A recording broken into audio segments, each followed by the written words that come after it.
Boa tarde, Anadir. Boa tarde, meus amigos. Hoje é dia, para não errar a data, 4 de outubro de 2023. Estamos mais uma vez reunidos no podcast Desdobramentos Jurídicos com Edson Freitas de Siqueira. Ontem eu comentei que as últimas gravações a gente realizou dentro da minha sala. E hoje eu vou dar uma transitada nesse meu andar do nosso prédio. Nós vamos na sala José Epimendes de Siqueira, meu avô que foi presidente do Banco Central, e essa sala foi feita em homenagem a ele. Nós vamos até lá e a Anadir, que está filmando aí, vai nos acompanhar. Certo, Anadir? Vamos lá. Sair da minha sala. Vamos passar aqui pela staff da presidência. Vamos seguir nesse emaranhado de salas que nós temos aqui, em direção à sala de reunião de uso comum. Sala de uso comum nossa, que é da José Epimendes de Siqueira, do 4º andar. Próximo à fundação. Aqui nesse andar nós temos também a sede da Fundação Freitas de Siqueira. E vamos seguindo. Aqui subimos para o nosso antigo L ponto, que foi transformado em auditório. Mas não é o caso, né, meus amigos? Nós vamos agora direto para a sala José Epimendes de Siqueira e fazer o nosso podcast. Perfeito, Nadir? Eu vou sentar aqui, aguardar a minha videomaker se aproximar.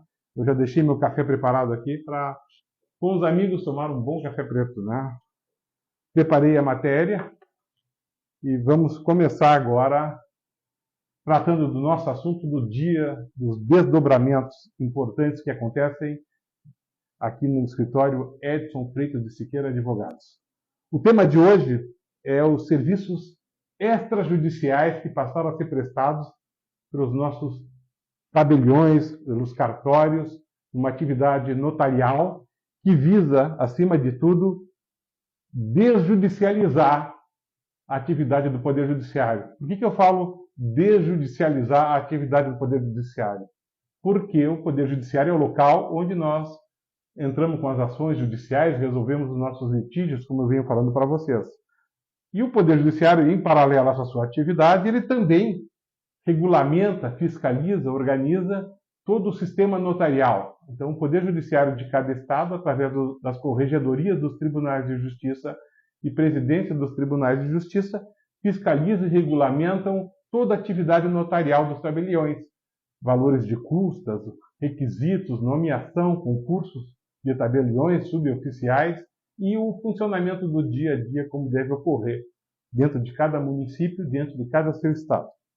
E a esse respeito, eu gostaria de falar para vocês o que tem ocorrido desde 2007, através da Lei 11.441, primeiro, e posteriormente, em 2017, pela Lei 13.465, eu já anotei aqui, que eu não gravo todas as leis, se alteraram o Código do Processo Civil para se permitir que alguns serviços, algumas coisas que nós só encontrávamos antes no Poder Judiciário, naquelas ações que a gente chama de acordo amigável, era a separação judicial amigável, o uso capião e outros tipos de discussões, como a separação mesmo, e não só o divórcio, e a partilha de inventários, alteração do nome e do sobrenome. Porque antigamente tudo tinha que se fazer uma ação judicial. Ia me separar, mesmo que consensualmente, eu tinha que entrar com uma ação judicial, esperar que o promotor se manifestasse, o juiz ouvia a opinião do promotor, ouvia as partes, marcar uma audiência, conciliar, ver se realmente as partes queriam aquilo que se pretendia e estava exposto pelos advogados nas petições, para só depois sair uma sentença homologatória daquele acordo de separação, ou de alteração de nome, ou de uso capião. Quer dizer, eu tenho uma área, eu tinha comprovado que estava lá há tantos anos e tinha direito ao uso capião, eu tinha que mover a ação, e mesmo que o antigo proprietário concordasse com o uso capião, mesmo assim, tinha que fazer todo um processo, passar pelos editais, os prazos processuais, isso demorava anos, mesmo quando era amigável. E a partir dessas leis, se permitiu que os tabeliões pudessem realizar essa atividade. Evidentemente que permaneceu a exigência da atividade postulatória, ou seja, a presença de um advogado. Isso só pode ser feito com um advogado. Se tirou da judicialização, mas se manteve a necessidade de se ter um profissional especializado para que se encaminhe essa demanda perante os tabeliões e as autoridades notariais. Então, a partir dessas duas leis, serviços como inventário, divórcio consensual, separação, adjudicação compulsória. O que é adjudicação compulsória? Eu comprei um imóvel, fiz uma promessa de compra e venda muito bem feita, etc., etc., e o vendedor desaparece. Eu tenho os comprovantes de pagamento, ou o vendedor se recusa de fazer a escritura. Eu antigamente tinha que mover uma ação judicial, o juiz examinar, oficial de justiça, edital, etc., e provar que eu tinha pago, que eu tinha direito à escritura. Hoje eu não preciso mais disso, eu posso fazer um processo extrajudicial de adjudicação do imóvel. Como também eu emprestei dinheiro com uma cláusula de alienação fiduciária, eu quero transferir esse imóvel para mim, contra a vontade do devedor que não me pagou, eu também posso pretender fazê-lo por um trabalho notarial tão exclusivamente, sem ação judicial, e evidentemente, sempre se notifica a parte contrária, ele concordando, a autoridade notarial está autorizada a fazer. Isso tudo mediante protocolos e pedidos que são encaminhados por advogados.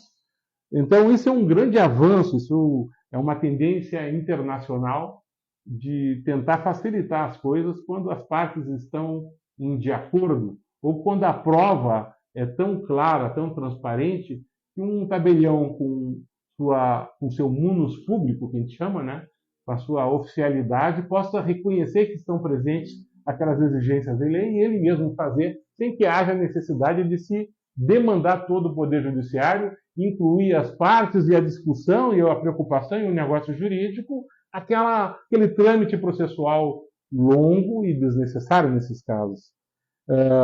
Fora isso, os tabeliões também mantêm aquelas atividades que nós conhecíamos, que sejam registrar atas notariais. Hoje é muito importante eu falar desse assunto também, porque hoje é comum se utilizar como prova mensagens de WhatsApp, de MSN, e-mails, e muitas das vezes, para se manter a materialidade dessa prova, a gente fica com medo de perder um celular, desaparecer a mensagem, a gente leva o celular a um tabelião e ele lavra uma ata notarial onde ele diz: estou lendo aqui uma mensagem que veio de A, que foi enviada a B, que é dono e se declara dono desse celular e destinatário dessa mensagem ou do e-mail, e o conteúdo da mensagem, pelo que eu vejo aqui no dia tal, enviado às 15 horas e 31 minutos, é o seguinte: ele lavra uma ata notarial com formalidade e com fé pública, diz que esteve presente com o celular ou com o notebook ou com o computador daquela pessoa e com fé pública declara que ele viu ali sim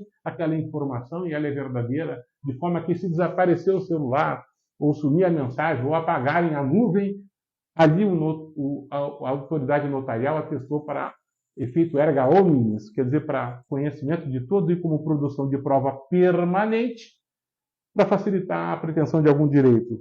Também, uma coisa que é muito importante porque a gente sabe, a lei das sociedades por ações do Brasil exige que, para uma sociedade de capital aberto, quando pretender emitir uma debênture, um título de crédito próprio de sociedade por ações, que ela seja conversível em ação, é no tabelionato que se lavra a escritura de garantia de emissão de debêntures, que posteriormente é registrada no cartório de registro de imóveis.